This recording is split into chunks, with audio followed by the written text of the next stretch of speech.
Halo guys, nah kali ini saya ingin berbicara dengan salah satu teman saya, guru yang bernama Bu Ida.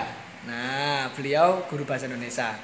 Di hari guru ini, saya ingin bercerita tentang kasak-kusuk ya selama pandemik ini.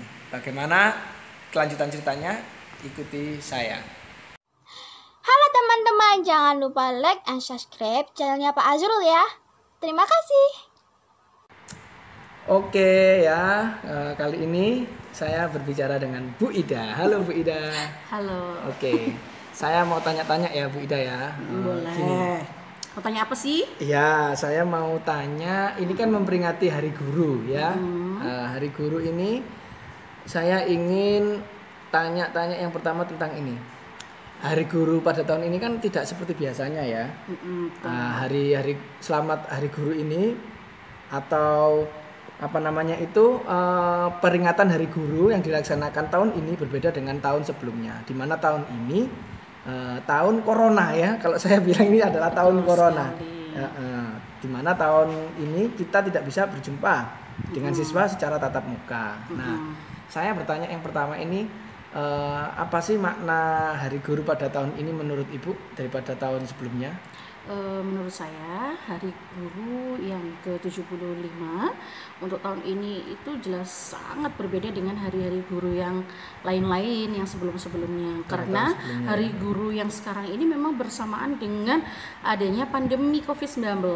Nah, di mana akhirnya pada saat Hari Guru ini kita tidak bisa bersua dengan anak-anak. Padahal pada tahun-tahun yang lalu-lalu ketika Hari Guru itu guru bisa lebih happy karena bisa bertemu dengan anak-anak, siswa, kita bisa diberi bunga ya. Udah kadang kasih kadang-kadang sama anak-anak juga, kadang-kadang anak-anak itu bikin puisi, karyanya apa tentang guru. Nah, yang itu tuh yang bikin kalau lagi dengerin anak-anak atau mungkin nonton anak-anak karyanya anak-anak itu sebagai seorang guru tuh kayak secara nggak langsung tuh terketuk hatinya gitu. Kadang itu apalagi kalau seorang cewek itu walaupun guru ya, kadang kalau baca kayak anak-anak baca puisi bikin karyanya sendiri terus dibacakan itu tuh kadang tuh nggak sengaja loh guru itu bisa sampai meneteskan air matanya. Tapi kan bisa Bu, kalau dibacakan puisi itu lewat daring online. Bisa. Tapi itu ya nggak mengena ya. Bisa, tapi kan berbeda ketika ketika tidak berjumpa gitu kan.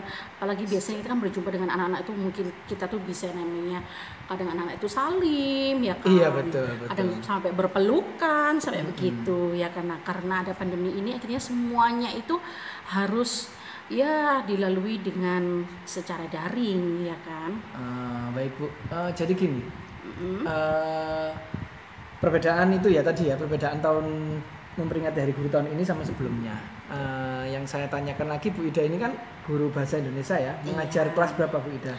Mengajar kelas 8 dan kelas 9. Alhamdulillah nggak pernah disuruh ngajar kelas 7. Oke. Tahun lalu juga gitu ya? Iya, terus kelas 8 dan kelas 9 terus. Sekarang yang saya tanyakan misal saya ambil contoh kelas 8 ya. Bu Ida mengajar kelas 8 tahun ini, tahun corona ya. Nah, perbedaan sama mengajar tahun lalu itu Ibu seperti gini ya, misalkan tahun lalu Ibu kan tatap muka itu kan pasti ya ngajar di depan tulis ya. Pasti. Nah, kemudian anak mungkin disuruh mempraktekkan membaca puisi di depan, seperti itu kan? Bisa, salah satunya. Salah satunya seperti itu. Nah, kalau di musim corona ini, di tahun corona ini, bagaimana Ibu cara mengajarnya? Jelas pembelajaran secara daring ya, pada saat corona ini kan pembelajarannya dilakukan secara daring. Daripada yang pembelajaran yang kemarin-kemarin yang tidak ada corona kan dilakukan secara luring ya kan, secara tatap muka. Jadi guru tuh bisa bertemu langsung dengan siswa, bisa menjelaskan di kelas, bisa kita guru tuh kadang menggunakan model pembelajaran games atau kuis atau lebih asik lah ya ketemu siswa itu. Kadang kan yang bikin kangen guru itu juga kan siswa tuh ya ada yang bandel ya, ada yang bikin ngangenin yang lucu-lucu, yang rese-rese kayak gitu betul, kan. Saya juga kangen ya itu. Nah, kayak gitu suruh kan, maju ya. Kalau yang resek itu langsung suruh maju ya. Kayak gitu kan banyak sekali tuh kenang-kenangan yang bikin kangen seorang guru. Makanya kadang tuh enak ya jadi guru itu awet muda. Nah, kenapa awet muda? Karena kan sering ketemu sama siswa-siswa yang dimana mereka tuh memiliki sejuta tingkah yang beraneka ragam ya kan, yang lucu-lucu lah, yang kadang yang bikin sakit hati juga, tetapi Ya itulah lagi kalau kita ngomong pembelajaran ketika dulu sebelum ada corona, maka pembelajaran bisa dilakukan secara langsung. Anak-anak tidak paham terhadap materi bisa langsung tanya kepada saya atau kepada guru yang lainnya begitu kan, tentang misal oh Bu materi puisi itu gimana, oh gini ketika saya butuh untuk ayo nak yuk dipraktikkan. Nah dari situ guru kan bisa melihat oh mana sih anak yang benar-benar dia tuh pede, yang langsung berani, ayo siapa yang mau maju gitu untuk praktekin puisi. Iya. Nah dari situ kan kelihatan. Tapi kalau yang pembelajaran daring ketika misal materi puisi, jadi bagaimana? otomatis pembelajarannya berbeda. Dengan karena cara apa, Bu? semuanya Ibu Ida? itu bisa dengan cara yang pertama saya bisa menjelaskan materinya Lewat apa? melalui aplikasi Google Meet, Oh iya, Google Meet kan? ya. Atau Betul. mungkin bisa juga dengan cara saya mau video, buat video dulu disampaikan ke Google Classroom, Oh, iya. gitu kan. Kemudian Dan disampaikan, anak-anak suruh ketika menonton. sudah saya berikan materi semuanya dan sudah mengerti, maka saya suruh buat dulu karya puisi karyanya mereka.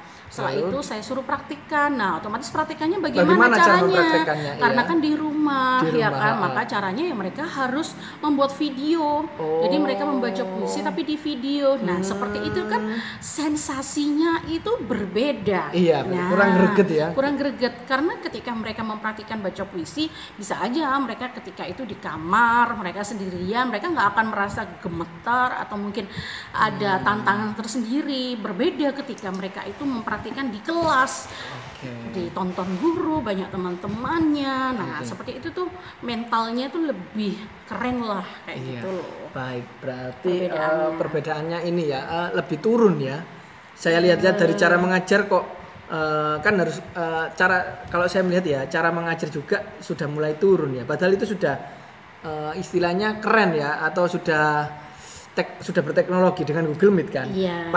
Jadi sensasinya berbeda saat ketemu langsung. Padahal ketemu langsung kan dia tidak menggunakan teknologi, Iya. tetapi pembawaannya itu Iya. anak-anak mendapatkan nilai yang lebih bagus. Apa betul seperti itu? Iya, Jadi di betul. musim corona ini anak-anak nilainya semakin turun atau tetap bukan nilai ya, semuanya itu saya tidak Oh iya, bagaimana cara Ibu menilai? Bagaimana cara Ibu menilainya? hanya dari nilai, apalagi di pandemi seperti ini Bagaimana banyak cara mengukur sekali nilainya? kendala kan untuk Iya. anak-anak melakukan pembelajaran daring itu. Terkadang ada juga siswa yang mereka tidak memiliki HP atau mungkin HP cuma satu Iya. dan itu HP orang tua, mereka harus mengerjakan setelah orang tuanya pulang kerja. Nah, seperti itu semuanya itu di pandemi ini saya tidak melulu semua mematok dari nilai. Oh. Ketika anak mau untuk bergabung ke pembelajaran daring itu sudah saya berikan nilai plus gitu. Apalagi kalau mereka mau mengikuti dengan seksama dan mereka mau mengerjakan tugas-tugas darinya. Nah, nilainya malah lebih plus dan plus. Nilai itu tidak semuanya menjadi patokan dalam pandemi ini, begitu loh. Baik, terima kasih ya Bu Ida ya. Iya. Jadi kalau masalah tentang cara mengajar di musim pandemi ini, kesimpulannya lebih baik masuk sekolah ya anak-anak ya daripada musim corona ini. Bagaimana? Iya, kalau ngomongin tergantung sudut pandangnya ya. Kalau dari guru enak, enggak ada siswanya ya. Bapak curhat ya. Enak gimana? Ada siswanya atau tidak ada? Loh, kalau ngomong dalam hati itu kan kalau nggak ada siswa karena mungkin enak ya. capeknya itu sedikit berbeda ya. Iya, Kalau betul. kita ngajar di kelas itu kan tenaganya yang dikeluarkan tuh harus ekstra, kesabarannya harus betul. ekstra menghadapi siswa begitu loh, yang satu kelas bisa hampir 40 siswa, apalagi satu hari kita harus mengajar beberapa kelas dengan jam yang satu minggu tuh full gitu kan, banyak Iya. yang jarang jeda gitu kan. Tapi ya kembali lagi, karena kita tuh adalah seorang guru yang dimana memiliki kewajiban untuk mengajar, walaupun toh seperti pandemi ini kita istilahnya itu bagi saya tuh sama aja ya. Sama aja kenapa? Sama-sama tenaganya dikuras. Ketika di pandemi ini mengajar ke siswa itu tidak terlalu mengeluarkan tenaga yang luar biasa. Akan tetapi seorang guru itu juga memiliki tugas, yaitu tugas-tugas administrasi yang begitu banyak yang harus Iya, diselesaikan. Jadi sama saja ketika kami tidak mengajar siswa secara totalitas 100% tidak mengeluarkan tenaga seperti yang di kelas berkeringat sampai begitu Tetapi kehausan. otak kita yang main Tapi di sini. otak guru ini gitu yang diperas dengan segudang tugas administrasi yang tiada henti gitu. Iya, betul. Oke. Baik Bu Ida, itu untuk anak-anak ya. Jadi saran untuk anak-anak mungkin bisa Bu Ida sampaikan di musim pandemi ini Pandemi untuk seperti ini. anak-anak kita ya, atau yang bagi yang menonton video ini. Ya. Apa? Anak-anak Ya. yang sudah menonton atau yang sedang menonton ya video ini, saran dari Bu Ida selaku guru bahasa Indonesia atau mungkin wali kelas kalian atau mungkin dari guru-guru yang lain, pasti semua sarannya tidak jauh berbeda. Semuanya ingin yang terbaik untuk kalian. Nah, di pandemi seperti ini, maka yang terbaik untuk kalian itu apa? Jadi minta tolong untuk selalu menjaga kesehatan, jaga jarak, dan jangan suka main ketika jam daring berlangsung. Jam daring berlangsung, maka kalian harus bergabung untuk mengikuti pembelajaran daring itu yang sudah ditentukan. Jangan suka untuk menunda. Yang dimana akhirnya ketika kalian tidak mengikuti pembelajaran daring di pertemuan ini, terus kalian tidak mengikuti pertemuan berikutnya, otomatis tugas daring kalian akan menumpuk yang akhirnya nanti kalian menjadi malas untuk mengerjakan. Dan ketika jam daring, maka ya tetaplah kalian harus tetap di rumah. Jangan main-main. Bahkan mohon maaf, kadang itu ada siswa yang sampai ngamen. Nah, seperti itu. Jangan dilakukan. Kesehatan itu penting, Nak. Boleh ya, tapi boleh dilakukan mengamen kalau setelah jam itu ya? Oh, tidak juga. Ya, kan tugas anak-anak itu adalah belajar, bukan mencari uang ya. Mencari uang itu adalah tugas orang tuanya, ya kan. Pak Azrul tahu lah, Pak Azrul kan orang tua ya kan ya. Oke. Nah, seperti itu ya, Nak ya. Kembali lagi bahwa Nak, Ibu beritahu ya, kesehatan itu begitu mahal. Percuma orang itu kaya raya, duitnya itu banyak, tapi kalau orangnya nggak sehat, orangnya sakit-sakitan, maka dia nggak akan bisa menikmati kekayaannya tersebut. Dia nggak akan bisa nikmati duit-duitnya tersebut. Kenapa? Karena duit-duit tersebut juga akan habis. Dia harus berobat terus menerus. Apalagi kesehatan itu begitu mahal. Kalau kita sudah berobat tentang kesehatan, udah lama deh. Banyak ya Pak ya, biayanya ya mahal banget gitu. Oke, baik Bu Ida, terima kasih Pak Azrul dan Bu Ida mengakhiri channel ini ya. Selamat Hari Guru. Salam Merdeka Belajar. Sukses terus, Azrul Anwar Official.